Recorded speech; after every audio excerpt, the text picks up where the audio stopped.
In New York, courts can award pet custody to one of the parties in a divorce or breakup. In a prior post, we discussed a new law that addressed how courts now have the power to consider the best interests of the pet in a divorce.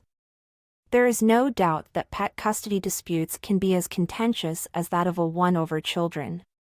Since pets are often considered members of the family, and when a couple breaks up, the issue of who gets the pet can be a contentious one.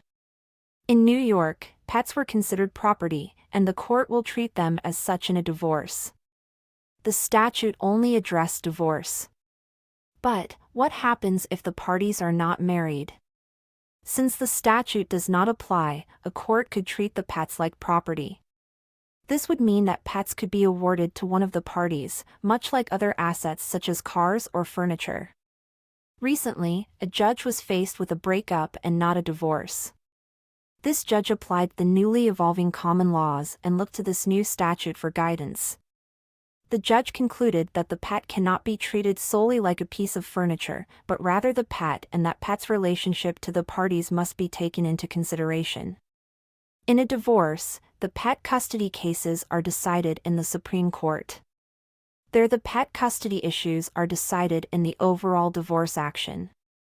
When a couple is not married but has children together, they can go to family court to have the issues of custody decided. Unmarried couples with pet custody disputes can't go to the family court but must go to the Supreme Court. Unlike children issues, the Supreme Court has jurisdiction over pet custody issues, whether the parties were married or not. There are still a number of questions to be resolved regarding how the courts can actually handle pet custody cases. When making a decision about pet custody in New York, the court will consider a variety of factors, including who purchased the pet. If one party purchased the pet before the relationship began, that party may have a stronger claim to the pet. Who has been the primary caregiver? The court will consider who has been the primary caregiver for the pet, including who has been responsible for feeding, walking, and taking the pet to the vet.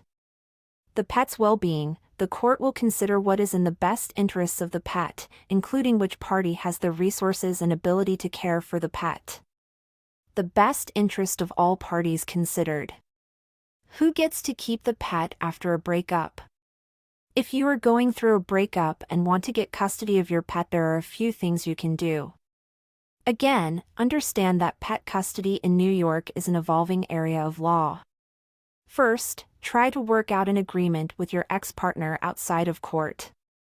If you can come to an agreement, you can submit it to the court for approval.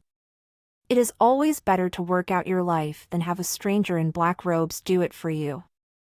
If you cannot come to an agreement, you may need to go to court. When making a decision about pet custody, the court will consider the factors listed above. Therefore, it is important to be able to demonstrate that you have been the primary caregiver for the pet and that you have the resources and ability to care for the pet. Remember that the court will consider a variety of factors when making a decision about pet custody, including who has been the primary caregiver for the pet and what is in the best interests of the pet. With the help of an attorney and a strong case, you may be able to get custody of your dog or other pet. Call Port and Sava for a free 15-minute telephone consultation. 516-352-2999.